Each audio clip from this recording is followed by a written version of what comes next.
Welcome, everybody, to the Beyond the Leap podcast. We are back after a 2 or 3 week hiatus because I screwed up and hit the wrong button and muted half of the. Just be honest. We were having marriage problems. Right, right. No, she was. I'm happy all the time.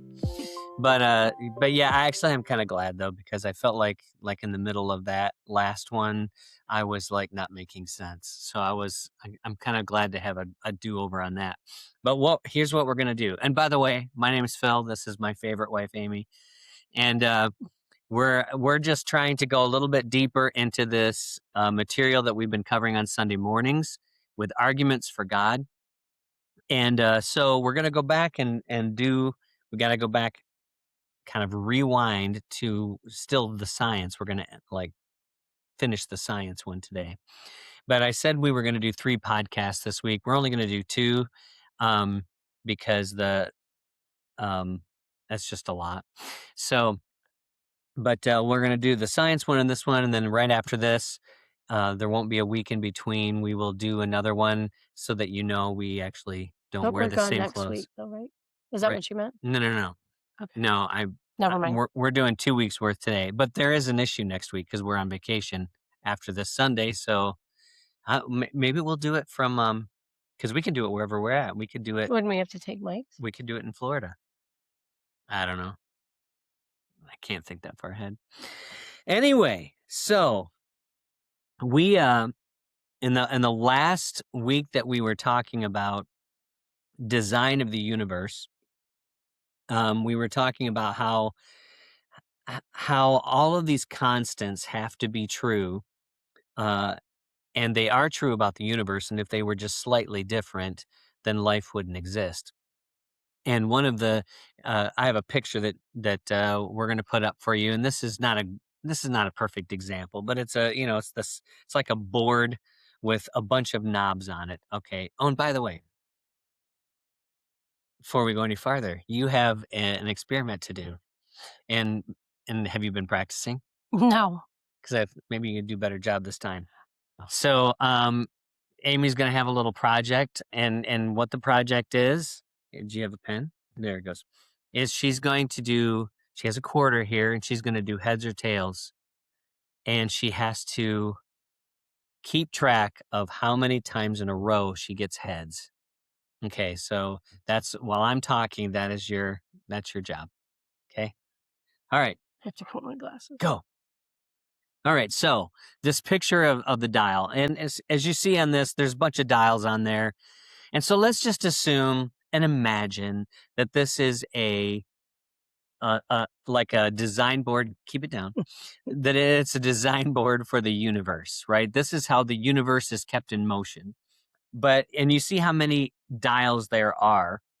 And so it's like there's dozens of dials here. Now imagine that each dial represents a fundamental constant of nature, like gravity or atomic forces or light, and it's set to a very precise decimal number. So not like 6.7, but like 6.784593 or something like that. And all of those switches are like that.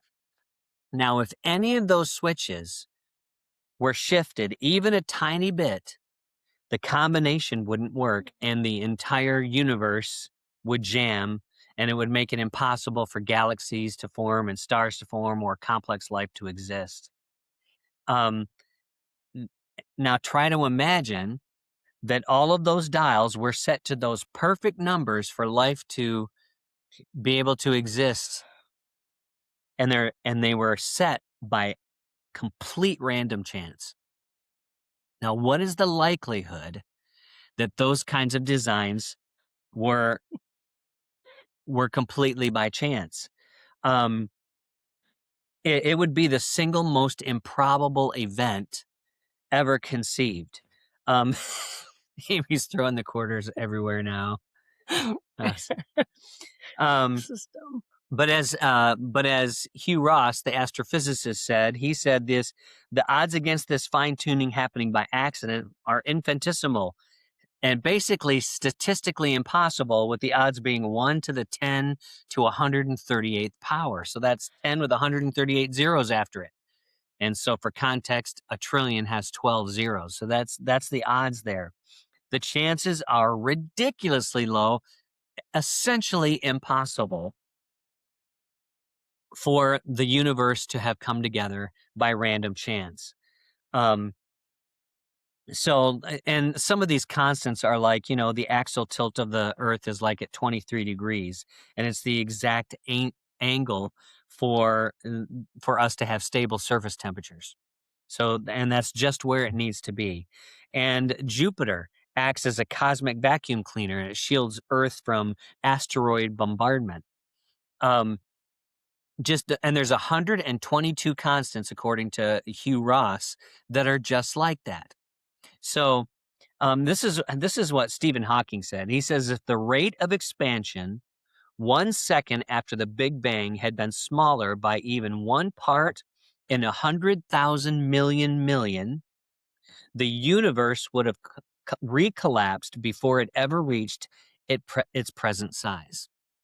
And that's Stephen Hawking. He's not a Christian, right? We know that. So again, the sermon series name is The Shortest Leap. So what's the bigger leap to believe in? That this happened by random chance, or that there was an intelligent designer behind it? We talked about I think we talked about it the second week about that naked black hole, and who, according to the Eddington limit, black holes eat a certain amount of debris and stuff around them, but the James Webb Telescope saw this black hole that was eating things at 40 times the limit. Can I be done? No, keep going. This is very important. Scientifical, I said. Mm-hmm. Okay. So is it a longer leap to believe that, all of our models were wrong, and that this black hole, how we thought black holes worked, this thing is eating at 40 times the limit. It's growing way too fast. It didn't have a universe around it, so it was in a rush to be organized.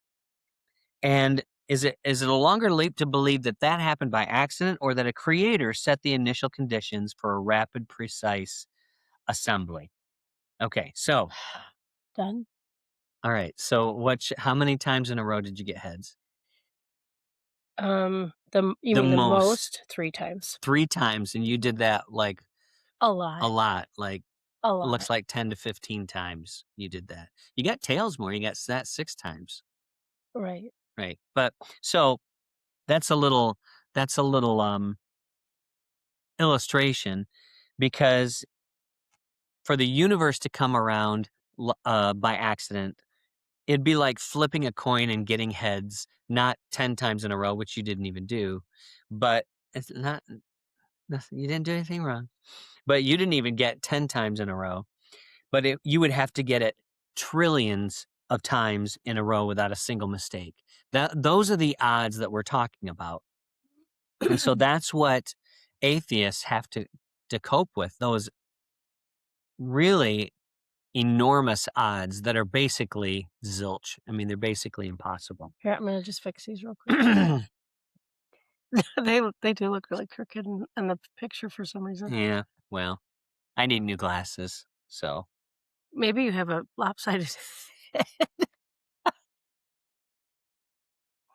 I'm just looking Can you feel the love tonight? Okay.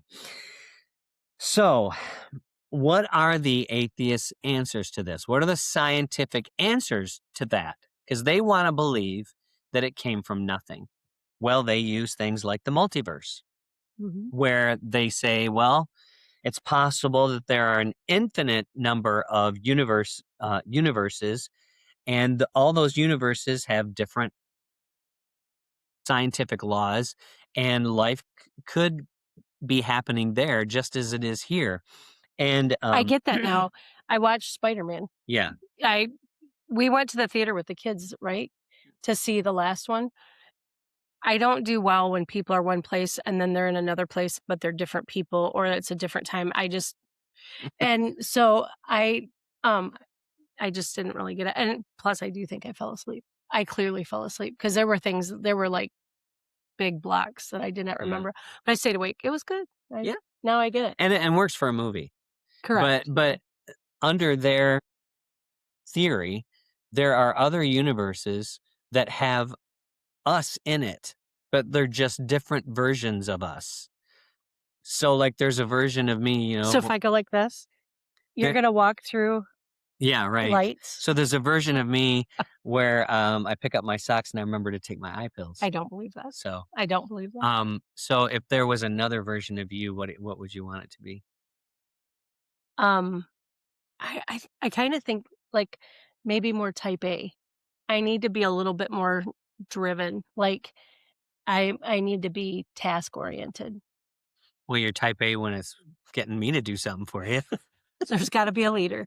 But I no, I no, 'cause I get it, 'cause I don't have a lot of time off for things, and so sometimes when I do have that time off, I feel like I squander time, and then Yes. I'm frustrated because I didn't accomplish more. Yes. In my doppelganger universe, I am a super disciplined and driven person that accomplishes much and wastes no time because that is not me. So, anyways, but the point we're trying to make is, you know what the evidence is for a multiverse? Zero. Like, I just thought that the movies were like, oh, that's a cool plot line. No, these are actual theories put out there by scientists so that they don't have to say that there is a designer, Mhm. because there's no proof for multiverse, not even a shred. Way more reasonable to believe in a creator than that, but that's what they go to so that they don't have to say there's a creator. So what's the shorter leap? To believe in an infinite number of undetectable universe or believe in one God? Um, all right, so that's the design argument. Okay. All right, so now each one of these, I'm trying to also talk about an objection that some people have. And this is one that I've seen in multiple videos where people say, "Oh, okay, you say that God created the universe, so who created God?" And it's like a gotcha question, like you're not going to have an answer to that. And I get the question. Like, on the surface, it seems like a reasonable question, but it's really a different category of question altogether, because we learned that at the Big Bang, time, space, and matter all came into existence at the same time, at a single point. So before the Big Bang, there was no matter, there was no space, and there was no time. So the argument about, well, everything took billions of years, well, there was no time. So there's no way for time to do that when there was none. Um, no, there were no things floating around that just came together over a period of that time, uh, and to make the beginnings of the universe, because there was no matter. There were no things to come together. So something had to cause that time, space, and matter to come into existence all at once. And really, that's the question they have no answer for. So by saying who created God, you misunderstand the categories of things here, because there's what they call a cosmological argument. The cosmological argument doesn't say that everything has a cause. It says that everything that begins to exist has a cause. So in theism, in Christianity, um, we don't think God had a beginning, right? He never began. So by asking who created God is like asking what's north of the North Pole. It's like a pointless question. It assumes a category that doesn't apply. So if God needed a creator and that creator needed a creator, then you never actually explain anything. If everything had a cause, that you just push the question back forever and there's no answer to that question because there's always something that caused that thing, Right. right? So at some point, you need an uncaused cause, something that was uncaused that caused everything else to come together. Um, so the question isn't whether there was something uncaused. It's necessary that there was something that was uncaused that caused everything that we see. So matter, energy, space, and time all appear. They all have a beginning at the Big Bang. So whatever caused that had to be outside of time, outside of space, outside of matter. Okay. It had to be transcendent from those things. So the universe couldn't be that, Right. right? So something had to transcend it. So there are lots of things around us, in fact, pretty much everything that might not have existed. It didn't have to exist, like the earth, the sun, this church. None of it had to be here. And given a separate set of circumstances, none of it would be here. So philosophers call that being contingent.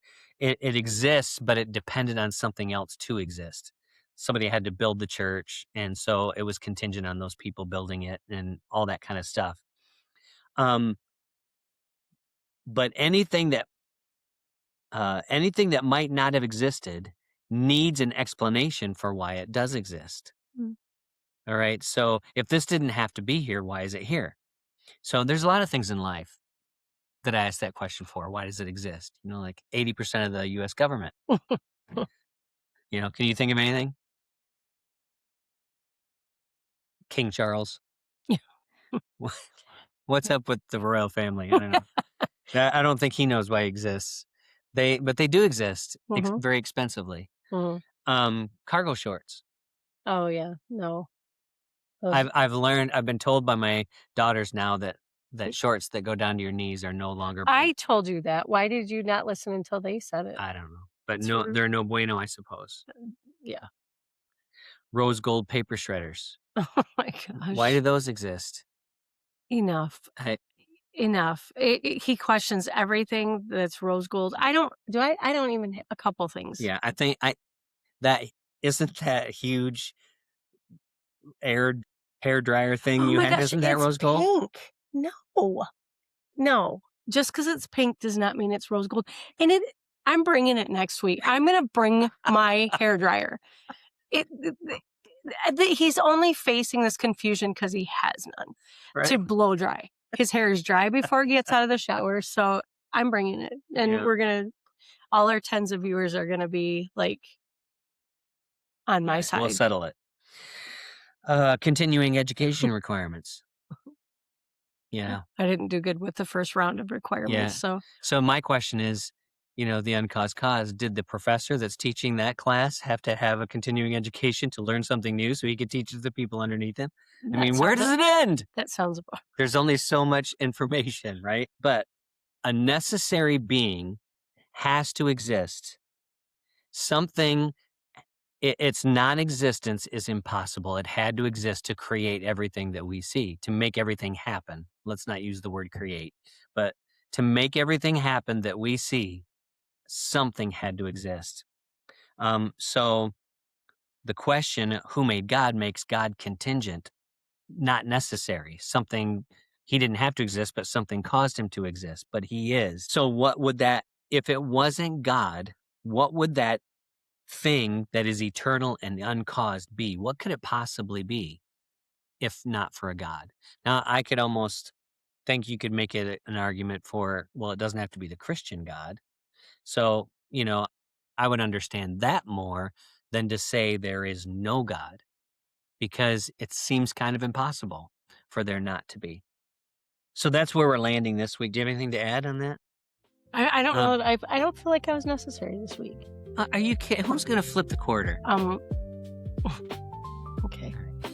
Your job is you're wise. And so your job is to just interject as I'm saying things and bring more. You're like the color commentator on a baseball game. Oh. You fill out the information. I'm the runs in a song. Sure. We put it like that. Okay. So we're glad you joined us for this episode, and we are now gonna tape the next episode right after this, and so you can listen to two at once, but we're breaking it up because maybe you get too much of us after this amount of time. I've had too much of us. All right.